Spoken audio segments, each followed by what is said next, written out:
आतंक परस्त पाकिस्तान की पोल ऑपरेशन सिंदूर ने पहले ही खोल दी, लेकिन अब इस मुद्दे को वैश्विक पटल पर पुरजोर तरीके से उठाने के लिए भारत सरकार ने नई रणनीति तैयार की है। सबका साथ सबके विश्वास वाले फॉर्मूले से पाकिस्तान को दुनिया में एक्सपोज किया जाएगा।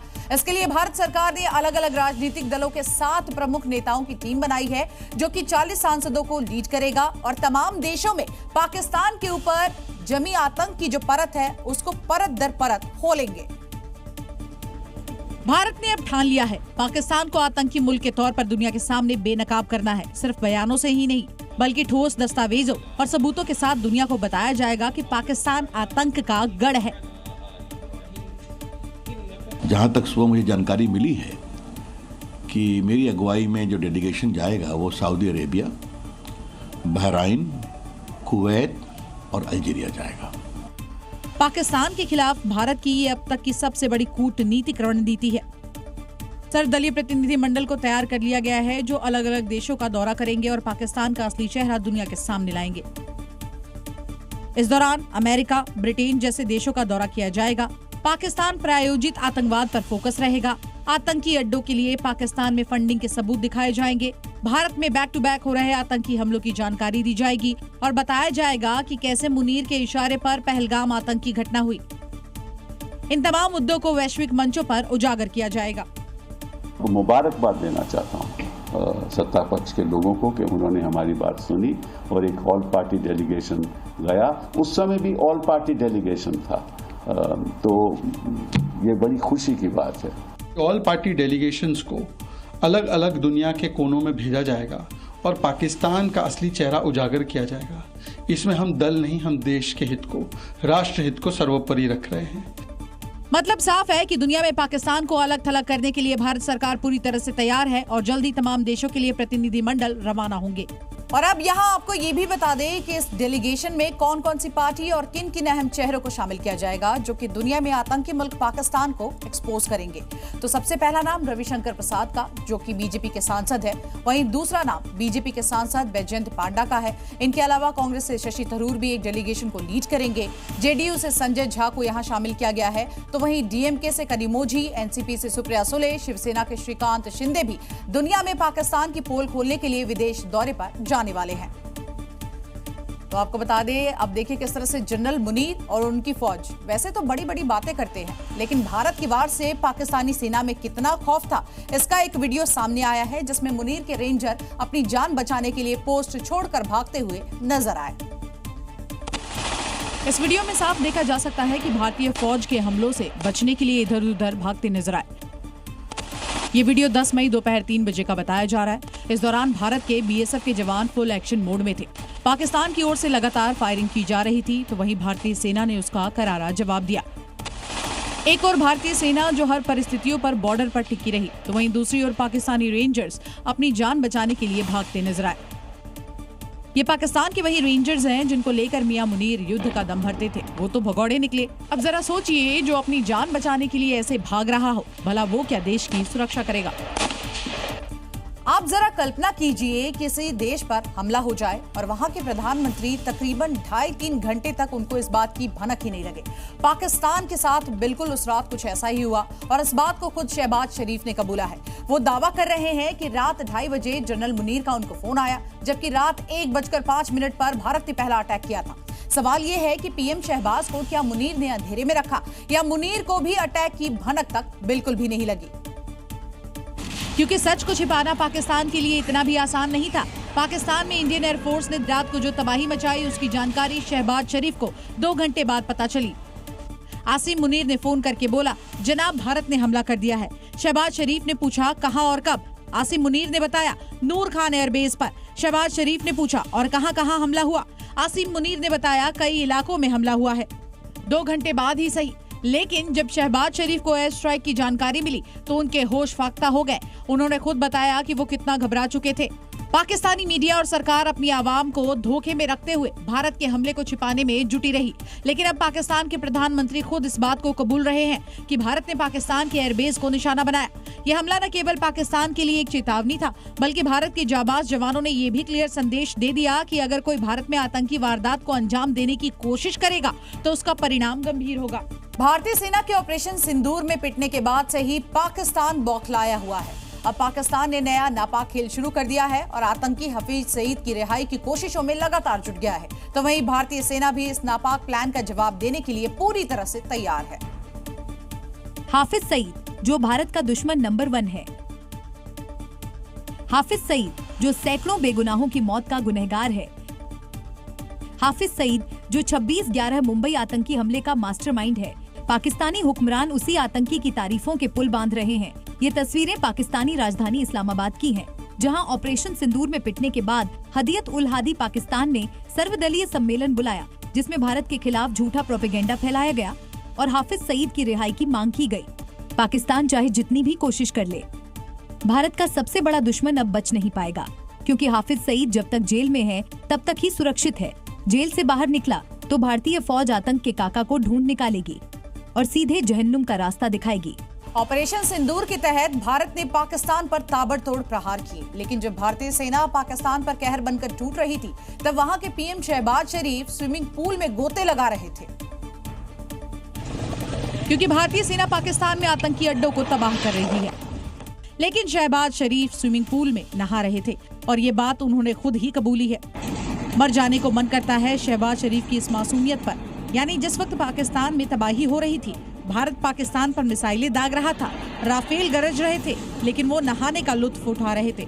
अब पाकिस्तानी लोग ही प्रधानमंत्री शहबाज शरीफ को लानतें भेज रहे हैं। भारत ने पाकिस्तान में घुसकर उसके कई एयरबेस को नेस्तनाबूद कर दिया। पहले पाकिस्तान इसे लगातार छिपाने में लगा था, लेकिन अब एक बड़ा सबूत उसने खुद ही दुनिया के सामने रख दिया है। पाकिस्तान की सेना ने अपने तबाह एयरबेस के लिए टेंडर निकाले हैं। इन टेंडर्स के जरिए पाक अपने तबाही को यहाँ पर दिखा रहा है, एयरबेस की मरम्मत करेगा। तनाव के बीच भारतीय वायुसेना ने पाकिस्तान के एयरबेस तबाह कर दिए थे और अब पाकिस्तानी सेना ने रावलपिंडी, रसलपुर एयरबेस की मरम्मत के लिए टेंडर्स जारी कर दिए हैं। पाकिस्तानी सेना ने ये टेंडर निकालकर खुद ही बता दिया कि आखिर भारत ने उसे कहां और कितना बड़ा नुकसान पहुंचाया है। पाकिस्तान की एयरफोर्स ने उन सभी जगहों के लिए टेंडर निकाला है जिसमें एयरबेस रिपेयर और मेंटेनेंस की बात कही गई है। आम दिनों में ये टेंडर निकलता तो शायद रखरखाव का हवाला दे दिया जाता, लेकिन भारत के साथ तनाव के बीच भारी तादाद में निकाला गया टेंडर इस बात का साफ संकेत दे रहा है कि उनका एयरबेस तबाह हो चुका है और वो जल्द से जल्द इसकी रिपेयरिंग चाह रहे हैं। पाकिस्तानी एयरफोर्स ने 12 मई को रावलपिंडी एयरबेस के लिए टेंडर निकाला, फिर 13 मई को रिसलपुर एयरबेस के लिए टेंडर जारी किया। इसके बाद 13 मई को ही कल्लर कहर एयरबेस की रिपेयरिंग और मेंटेनेंस के लिए भी निविदा जारी की। 13 मई को ही एक और रिसलपुर एयरबेस की रिपेयरिंग के लिए दूसरा टेंडर निकाला। इसके बाद 14 मई को फिर से रावलपिंडी एयरबेस के लिए दूसरा टेंडर निकाला। पाकिस्तान ने इसके अलावा भी कई टेंडर के लिए विज्ञापन जारी किया है। उसमें भी कई जगहों की रिपेयरिंग के लिए ओपनिंग डेट आने वाले दिनों में शुरू किए जाने की बात कही गई है। दरअसल भारत ने 9 से 10 मई की रात पाकिस्तान की तरफ ऐसी विध्वंसक स्ट्राइक की कि पाकिस्तान में कोहराम मच गया। भारत ने पाकिस्तान के 11 एयरबेस को निशाना बनाया और भारत की कार्रवाई में पाकिस्तान के कई एयरबेस पूरी तरह तबाह हो गए थे। सूत्रों के मुताबिक बजट की कमी होने की वजह से पाकिस्तान अभी सिर्फ 3 ही एयरबेस की मरम्मत कर पाएगा, क्योंकि कंगाल पाकिस्तान के पास अभी बजट की कमी है। ऑपरेशन सिंदूर में भारत की ताकत ने पाकिस्तान को घुटने टेकने पर मजबूर कर दिया, जिसके बाद अब सोशल मीडिया पर भी पाकिस्तान की खूब बेइज्जती हो रही है। और भारत के हाथों करारी मात खाने के बाद सोशल मीडिया पर एक ऐसा वीडियो वायरल हो रहा है जिसने पाकिस्तान के एयर डिफेंस सिस्टम का मजाक बना दिया है।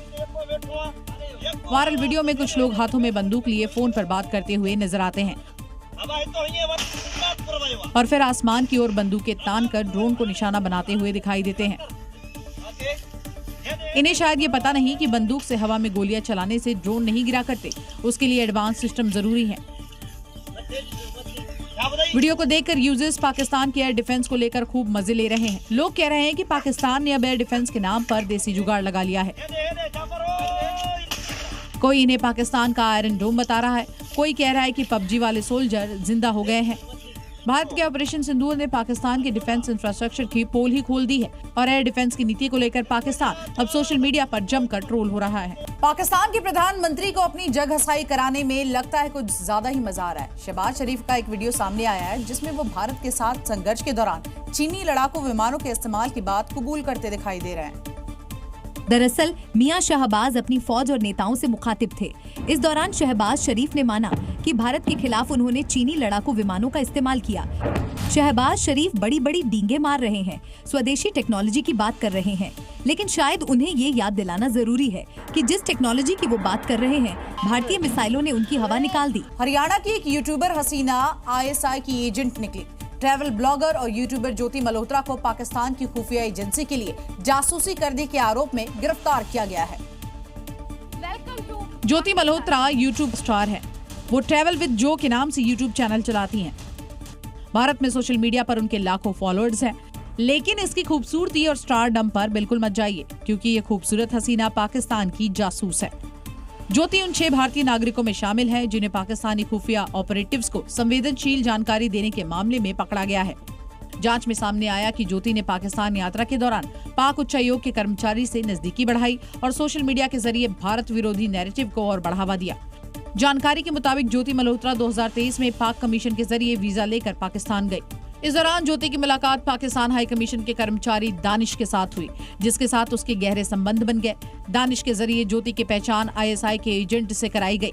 यूट्यूबर ज्योति मल्होत्रा पूरे भारत की यात्रा करके वीडियो बनाती थी और भारत के तमाम सैन्य संवेदनशील इलाकों की जानकारी पाकिस्तान को भेजती थी। उसे सोशल मीडिया पर पाकिस्तान की सकारात्मक छवि दिखाने का काम सौंपा गया था।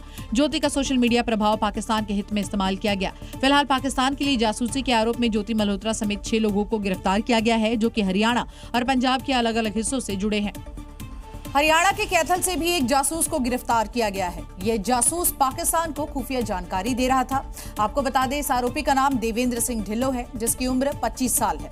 देवेंद्र सिंह ढिल्लो पटियाला के खालसा कॉलेज का छात्र बताया जा रहा है। जानकारी ये भी है कि ढिल्लो नवंबर 2024 में पाकिस्तान गया था। यहाँ पाक एजेंटों ने पटियाला कैंट की रेकी करने का इसको काम सौंपा था, जिसके बाद भारत आकर ढिल्लो ने वीडियो और जानकारी सीमा पार भेजी। इतना ही नहीं, ऑपरेशन सिंदूर की जानकारी भी उसने पाकिस्तान को दी। तो AIMIM चीफ असदुद्दीन ओवैसी के तीखे बयानों से पाकिस्तान चारों खाने चित्त है। तेलंगाना के नामपल्ली में ओवैसी ने एक बार फिर से पाकिस्तान की दुम दबा दी है और बता दिया कि पड़ोसी मुल्क सुधरने वाला बिल्कुल भी नहीं है। दरअसल ओवैसी हज यात्रियों को संबोधित कर रहे थे। इस दौरान उन्होंने पाकिस्तान पर जमकर हमला बोला। हमने जवाबी कार्रवाई की थी हमारे पड़ोसी मुल्क के ऊपर, वो सुधरने वाले नहीं है, शायद रखो आप। अब आप दुआ करो, हज को जा रहे, अल्लाह उनकी दुम को सीधा करे, वरना फिर वक्त आएगा उनको और सीधा करना पड़ेगा। हज यात्रियों को संबोधित करते हुए AIMIM चीफ असदुद्दीन ओवैसी ने पाकिस्तान को जमकर लताड़ा। साथ ही ये चेतावनी भी दी कि आतंक और दहशतगर्दी के खिलाफ हर हिंदुस्तानी एक है और वक्त आने पर पाकिस्तान को करारा जवाब भी दिया जाएगा। पहलगाम आतंकी हमले के बाद ऑपरेशन सिंदूर से बैकफुट पर आया पाकिस्तान। सिंधु जल संधि सस्पेंड होने की वजह से बेहाल हो चुका है। इसी बीच जम्मू कश्मीर की पूर्व मुख्यमंत्री महबूबा मुफ्ती का पाकिस्तान प्रेम एक बार फिर से जाग उठा है।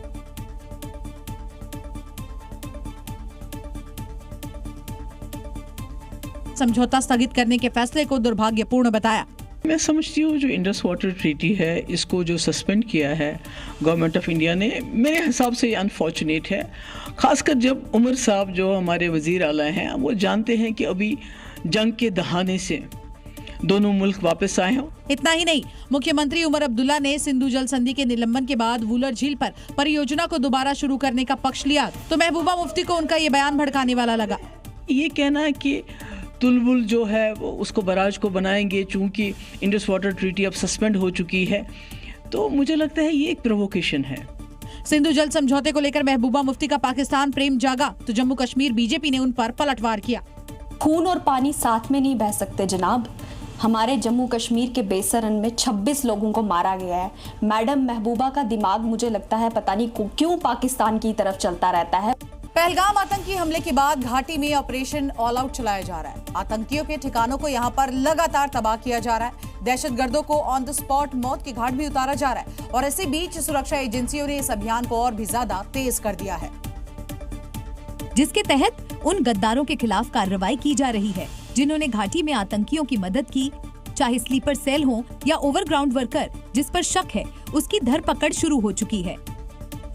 जम्मू कश्मीर पुलिस की राज्य जांच एजेंसी ASI की टीम ने 11 जगहों पर ताबड़तोड़ छापेमारी की, जिसमें श्रीनगर, कुपवाड़ा, गांदरबेल शामिल है। इसके अलावा बारामूला, हिंदवाड़ा में भी छापेमारी हुई। आतंकी गतिविधियों को लेकर एक्शन, कई जगहों पर घरों की तलाशी ली गई। पाकिस्तानी हैंडलर से संपर्क होने का शक है। पहलगाम हमले के बाद ये अब तक की सबसे बड़ी कार्रवाई मानी जा रही है। जिन घरों में रेड की गई वो संदिग्ध है कि वो खुफिया जानकारी सिक्योरिटी फोर्सेस की, उनकी स्ट्रेटेजिक मूवमेंट, उनकी इंस्टॉलेशन के बारे में जो है सीमा पार अपने जो उनके हैंडलर्स है, टेरर हैंडलर्स है, उनको जानकारी दी जाती है। घाटी में अब तक 6 आतंकियों को मौत के घाट उतारा गया है। बाकी बचे आतंकियों की भी तलाश तेज हो गई है, लेकिन उससे ज्यादा खतरा उन स्लीपर सेल और ओवरग्राउंड वर्कर से है जो हिंदुस्तान में रहकर आतंकियों की मदद कर रहे हैं। चौतरफा पिटाई खाने के बाद पाकिस्तान भारत के खिलाफ नई साजिश रच रहा है। हिंदुस्तान में आतंकियों की घुसपैठ के लिए अब नए रूट पर काम कर रहा है, जिसके बाद नेपाल बॉर्डर पर सुरक्षा और भी ज्यादा बढ़ा दी गई है। भारतीय खुफिया एजेंसीज ने अलर्ट जारी किया है कि सीमा पर पाक समर्थित आतंकी नेटवर्क सक्रिय हो चुके हैं। बांग्लादेश से भी कट्टरपंथियों के शामिल होने की खबर है। ये साफ इशारा है कि जब भारत ने पाकिस्तान को सैन्य स्तर पर करारा जवाब दिया तो उसने अब पीठ पीछे वार की योजना बनाई है।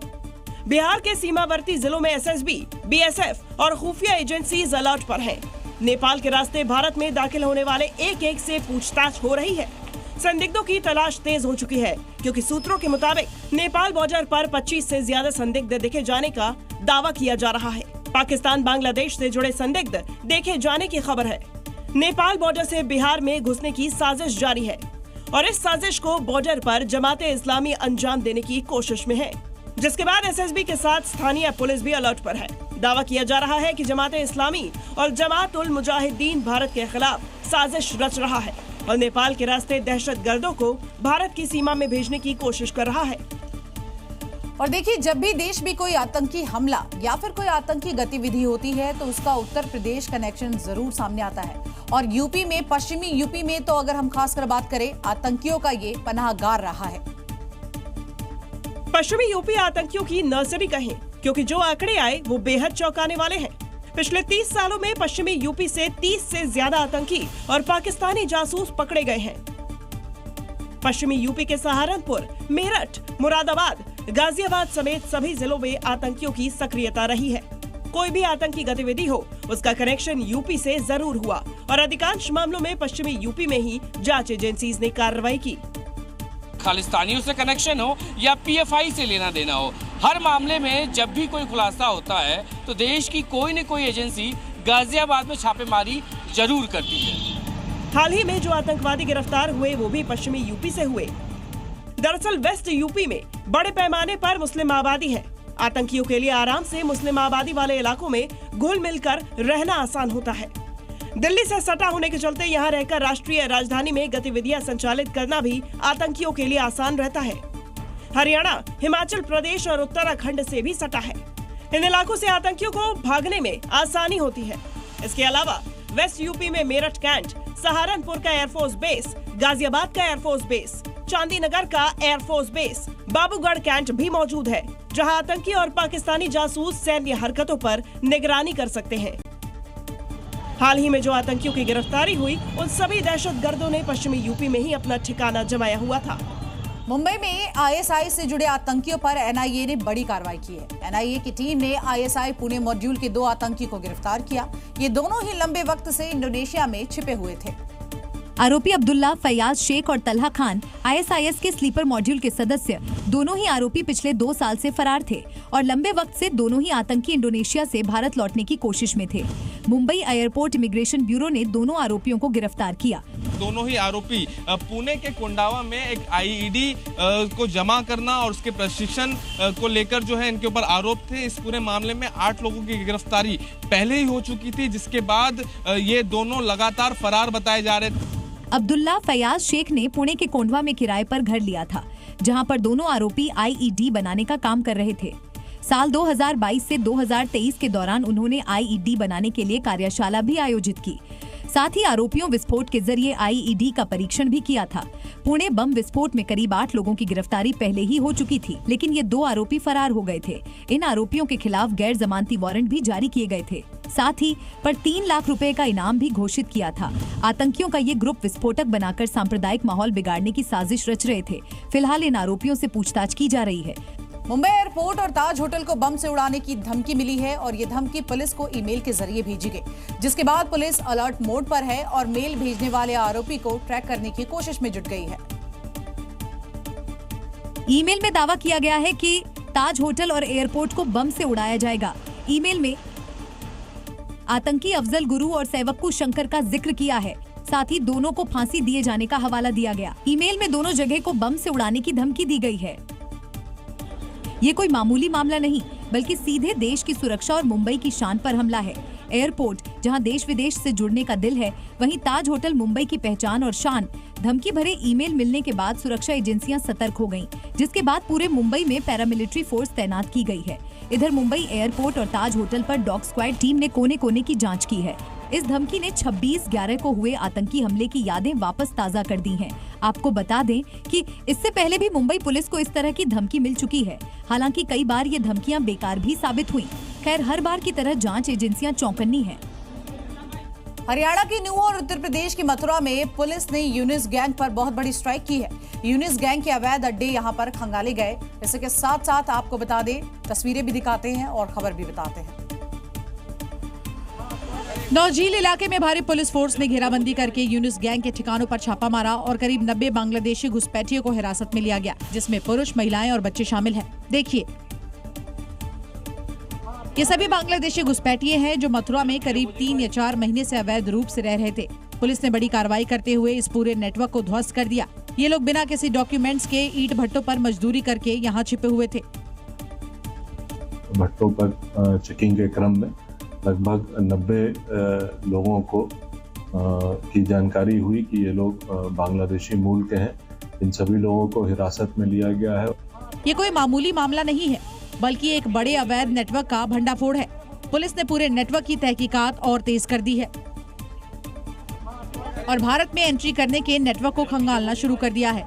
झूठे डॉक्यूमेंट्स के सहारे छिपे ये घुसपैठिए अब जेल की सलाखों के पीछे हैं। योगी सरकार ने साफ कर दिया है कि अवैध घुसपैठ के खिलाफ सख्त कार्रवाई से पीछे नहीं हटेंगे। पूरे प्रदेश में अब गैर कानूनी घुसपैठियों के लिए कोई जगह नहीं बची है। पाकिस्तान की राजधानी इस्लामाबाद की मशहूर लाल मस्जिद में बंदूक की नोक पर मौलाना वर्सेस मुफ्ती हो गया और मस्जिद के इमाम मौलाना अब्दुल अजीज ने मुफ्ती अब्दुल कवी को धमकाकर यहां बाहर निकाल दिया। हैरान करने वाली इस घटना का चौंकाने वाला वीडियो सामने आया है। वीडियो में साफ नजर आ रहा है, सफेद लिबास वाले मौलाना साहब हाथ में दुनाली लेकर जा रहे हैं। मौलाना साहब जैसे ही कमरे में दाखिल हुआ, रौबीले आवाज में बोले, गोली मार दूंगा। दरअसल लाल मस्जिद के इमाम मौलाना अब्दुल अजीज ने धार्मिक विद्वान मुफ्ती अब्दुल कवी को कथित तौर पर ज्यादा शादियां करने के लिए न केवल धमकाया, बल्कि उन्हें मस्जिद से बाहर निकाल दिया। अब इस घटना का वीडियो सोशल मीडिया पर वायरल हो रहा है, जिसने पाकिस्तान में नई बहस छेड़ दी है। हालांकि मुफ्ती अब्दुल कवी का नाम पहले भी कई विवादों से जुड़ चुका है। उत्तर प्रदेश के गोंडा में जनता की शिकायतों को अनदेखी करना अफसरों को भारी पड़ गया।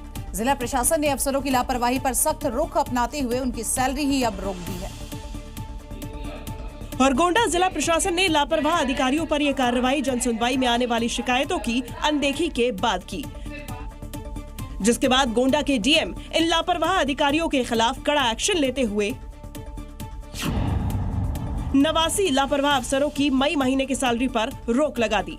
जिन अफसरों की सैलरी रोकी गई, उनमें 4 तहसीलदार, जिला कृषि अधिकारी, जिला समाज कल्याण अधिकारी, जिला बेसिक शिक्षा अधिकारी और जिला पंचायत राज अधिकारी भी शामिल हैं। आरोप है कि इन अधिकारियों ने कई मामलों में बिना किसी जांच के ही शिकायतों का निस्तारण कर दिया था। गोंडा डीएम के इस फैसले के बाद प्रशासनिक महकमे में हड़कंप मच गया। जल्द ही इन सभी लापरवाह अफसरों से जवाब तलब किया जाएगा और उसके बाद आगे की कार्रवाई की जाएगी। गोंडा जिला प्रशासन के इस फैसले से अफसरों को बड़ी चेतावनी मिली है। अब जन शिकायतों की अनदेखी करने वालों को बख्शा नहीं जाएगा।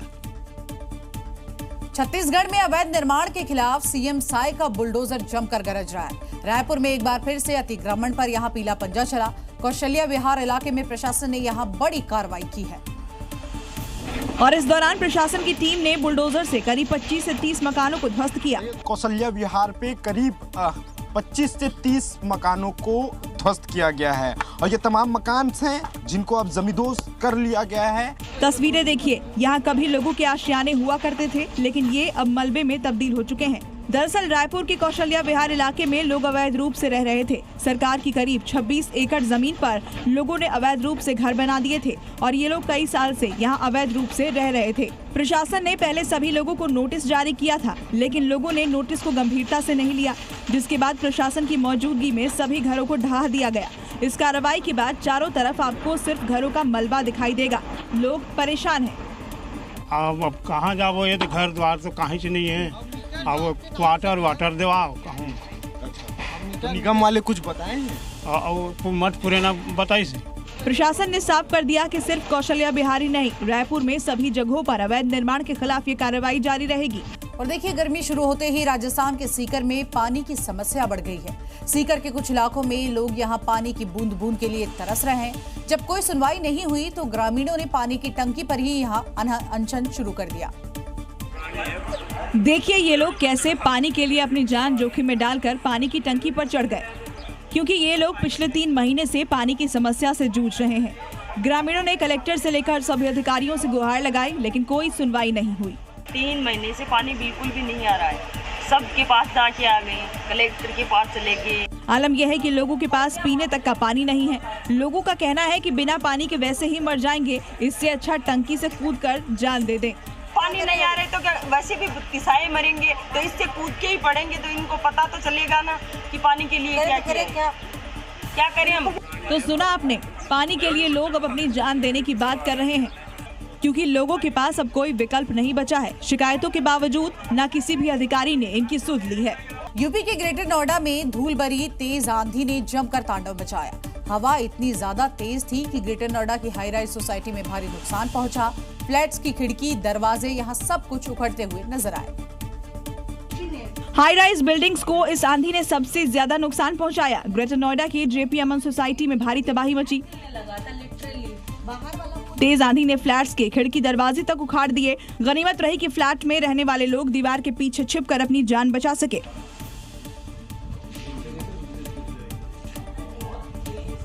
फ्लैट हिलने लगा था लिटरली। बाहर वाला वो नहीं होता, बैड वाला पोर्शन में आंधी तेज नीचे कार मिल गई थी।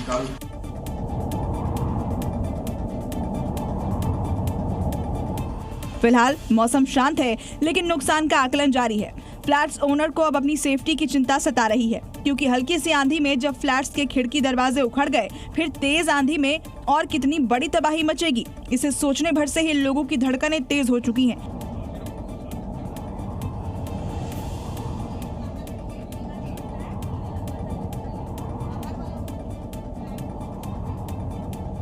ये आंधी सिर्फ तबाही लेकर नहीं आई, बल्कि हाई राइज सोसाइटी के लिए वार्निंग भी है। ऊंची ऊंची बिल्डिंग में सेफ्टी अब चिंता का विषय है।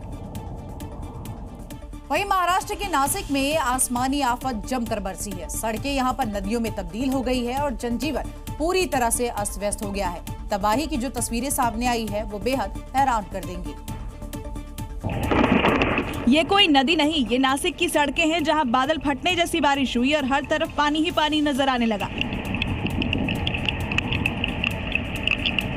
इस आसमानी आफत से सबसे ज्यादा नुकसान फसलों को हुआ। खेत की मिट्टी कट गई और नालों में नदियां बहने लगी। सबसे हैरान करने वाला नजारा नासिक के पिंपल गांव का है। भारी बारिश की वजह से यहां अंगूर के बागों को भारी नुकसान पहुंचा है। तबाही की ये तस्वीरें सीसीटीवी कैमरे में कैद हो गईं, जिसे अंगूर के बागों की सुरक्षा के लिए लगाया गया था। नासिक के ग्रामीण इलाकों में सबसे ज्यादा कुदरत ने कहर बरपाया है। फिलहाल राहत और बचाव का काम जारी है, साथ ही किसी के हताहत होने की खबर नहीं है। भारतीय एथलेटिक्स के सितारे नीरज चोपड़ा ने एक बार फिर से इतिहास रच दिया है। टोक्यो ओलंपिक में गोल्ड जीतने के बाद अब नीरज ने दोहा डायमंड लीग में नया कीर्तिमान बनाया है। नीरज चोपड़ा ने 90 मीटर से ज्यादा दूरी पर भाला फेंका। नीरज ने अपने तीसरे प्रयास में 90.23 मीटर दूर भाला फेंक कर करियर में पहली बार ऐसा किया। नीरज ने अपने पहले अटेम्प्ट में 88.44 मीटर दूर भाला फेंका, जबकि उनका दूसरा अटेम्प्ट फाउल रहा। नीरज ने तीसरी बार 90.23 मीटर दूर भाला फेंका, जबकि चौथी बार में 80.56 मीटर, पांचवें अटेम्प्ट में फिर फाउल हुआ और छठी बार 88.20 मीटर दूर भाला फेंका। हालांकि बावजूद इसके वो दूसरे नंबर पर ही रहे, जबकि जर्मनी के जूलियन वेबर पहले और ग्रेनेडा के पीटर एंडरसन तीसरे स्थान पर रहे। नीरज चोपड़ा जैवलिन थ्रो में 90 मीटर से ज्यादा स्कोर करने वाले एशिया के तीसरे खिलाड़ी बन गए हैं। इतना ही नहीं, वो ऐसा करने वाले दुनिया के 25वें जैवलिन थ्रोअर बने हैं। अब अगला टारगेट वर्ल्ड रिकॉर्ड है, क्योंकि जब भाला नीरज के हाथ में होता है तो सिर्फ रिकॉर्ड नहीं बनते बल्कि इतिहास बनता है।